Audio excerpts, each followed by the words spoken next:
Sure. Thank you so much. It's a pleasure to be here. Thank you very much for the opportunities. I'm delighted to meet all of you, and I'm thrilled to see everyone well and healthy. And thank you very much. These are indeed unprecedented times, and I think the topic that we're addressing here today is crucial. I know a lot of key things have already been flagged by our previous speakers, and I don't want to repeat them, but I do want to emphasize a few things. What I want to say is, as we think about the fact that the virus certainly offers us an opportunity to learn and to have a lesson that we can pick up and move forward, and I hope move in the right direction. And in saying that, I also want to say that I think what we want to focus on is that we do have a window of opportunity during which we can make a change and hopefully have things to look forward to. But at the same time, we have to recognize that a lot of the situation that we're facing is a consequence of human action. And we know science has very clearly indicated that we're in a pandemic age, that the particular COVID-19 pandemic that we're facing is as a consequence of the spread of infection, which is from animal to human, and it isn't just a coincidence. It is the fact that over the last 4 decades or so, we have devastated the planet. We have literally wreaked havoc with 3/4 of our land-based environment and 66% of our marine resources having been extensively altered by human action.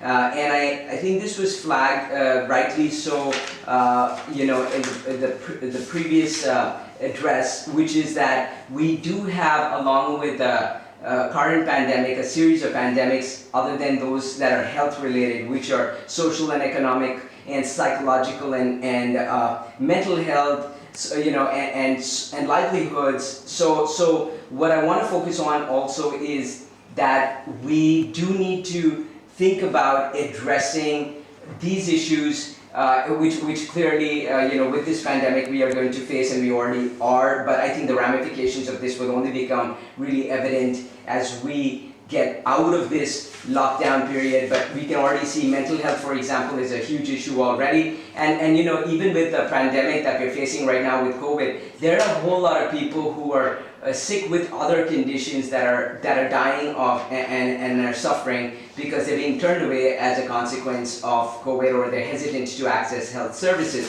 So that was the first thing I wanted to say, that there is this issue. We have an opportunity, and a lot of the work that we're looking at in terms of our work through the POP movement, where POP stands for Protect Our Planet, is really a movement to engage young people from around the world to take action on issues of climate change, because we still have an opportunity. So I hope we'll be able to learn the lessons that this pandemic is teaching us. We should look at all the issues of behavior change and how we can alter our lifestyles. And also I'd like to flag that, yes, while we are experiencing some relief as a consequence of the fact that pollution levels have dropped, just to name a few, China within the month of January alone had dropped its carbon emissions, in the largest carbon emitter, by 25%. But you know what? That information was not allowed to go out unless a model of development is challenged. New York has experienced its cleanest day ever since satellites started to monitor the air quality, and New Delhi and India, within the first few days of lockdown, actually had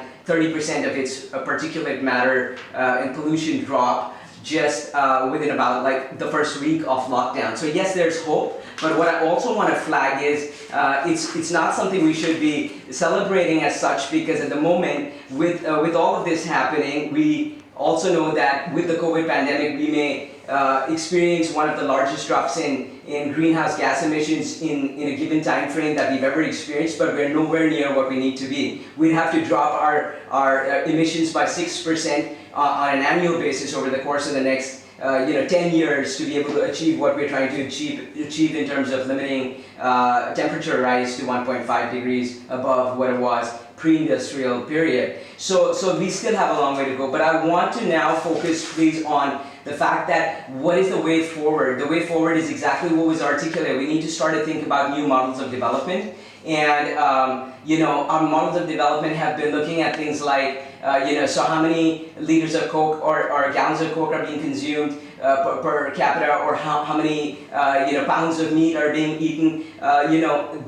This is fundamentally flawed. And so I want to in fact share a quote by Albert Einstein, who said, "We cannot solve our problems with the same thinking we used when we created them."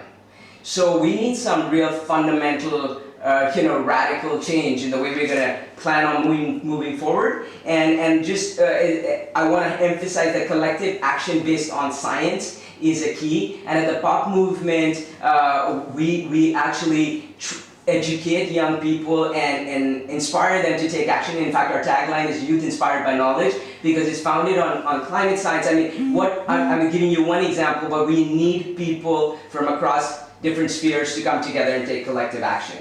Thank you.